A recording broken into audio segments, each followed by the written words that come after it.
Hello everyone, ನಾನು sweet corn ಮತ್ತು ಪಾಲಕ್ ಸೊಪ್ಪಿಂದ ಈಸಿಯಾಗಿ ಸ್ಯಾಂಡ್ವಿಚ್ ಹೇಗೆ ಮಾಡೋದು ಅಂತ ಈ ವಿಡಿಯೋಲಿ ತೋರಿಸ್ಕೊಡ್ತೀನಿ.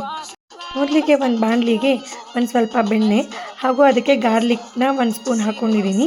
ಅದನ್ನ ಚೆನ್ನಾಗಿ ಬಾಡಿಸ್ಕೊಂಡು 1 ಕಪ್ ಪಾಲಕ್ ಸೊಪ್ಪು ಹಾಕ್ಕೊಂಡು ಚೆನ್ನಾಗಿ ಬೇಯಿಸ್ಕೊತೀನಿ. ಪಾಲಕ್ ಸೊಪ್ಪು ಬೆಂದಮೇಲೆ 1 ಕಪ್ ಸ್ವೀಟ್ ಕಾರ್ನ್ ಹಾಕಿ ಲಿಡ್ ಕ್ಲೋಸ್ ಮಾಡಿ ಒಂದು 5 ನಿಮಿಷ ಬೇಯಿಸ್ಕೊಳ್ತೀನಿ. ಅದಾದಮೇಲೆ ನಾನು ಅದಕ್ಕೆ 1 ಕಪ್ ಹಾಲು ಹಾಕ್ಕೊಂಡಿದ್ದೀನಿ.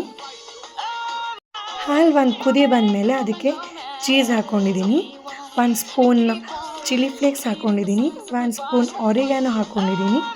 ಆಮೇಲೆ ರುಚಿಗೆ ತಕ್ಕಷ್ಟು ಉಪ್ಪು ಹಾಕ್ಕೊಂಡು ಒಂದು ಮಿಕ್ಸ್ ಕೊಟ್ಕೊಂಡು ಅದನ್ನು ಒಂದು ಮೀಡಿಯಮ್ ಫ್ಲೇಮಲ್ಲಿ ಒಂದು 5 ಮಿನಿಟ್ಸ್ ಕುಕ್ ಮಾಡ್ಕೊಳ್ತೀನಿ. ನೋಡಿ, 5 ಮಿನಿಟ್ಸ್ ಬಿಟ್ಕೊಂಡು ಚೀಸೆಲ್ಲ ಮೆಲ್ಟಾಗಿ ಈ ಥರ ಸ್ಟಫಿಂಗ್ ತಿಕ್ಕಾಗಿರುತ್ತೆ. ನಾನಿಲ್ಲಿ ವೀಟ್ ಬ್ರೆಡ್ ತೊಗೊಂಡು ಅದಕ್ಕೆ ಚೀಸ್ ಬ್ರೆಡ್ನ ಸ್ಪ್ರೆಡ್ ಮಾಡಿ ಸ್ಟಫಿಂಗ್ನ ಅದಕ್ಕೆ ಫಿಲ್ ಮಾಡಿಕೊಂಡು ಸ್ಟಫಿಂಗ್ನ ಫಿಲ್ ಮಾಡಾದಮೇಲೆ ಇನ್ನೊಂದು ಬ್ರೆಡ್ ಸ್ಲೈಸಿಂದ ಕ್ಲೋಸ್ ಮಾಡಿ ಒಂದು ತವಾಗೆ ತುಪ್ಪ ಹಾಕಿ 2 ಸೈಡು ನೀಟಾಗಿ ಕ್ರಿಸ್ಪಿಯಾಗಿ ರೋಸ್ಟ್ ಮಾಡ್ಕೊಳ್ತಿದ್ದೀನಿ. ಚೀಸ್ ಬ್ರೆಡ್ ರೆಸಿಪಿ ಬೇಕಂದರೆ ನನ್ನ ಪೇಜಲ್ಲಿದೆ, please go and check it. Within 15 minutes sandwich is ready.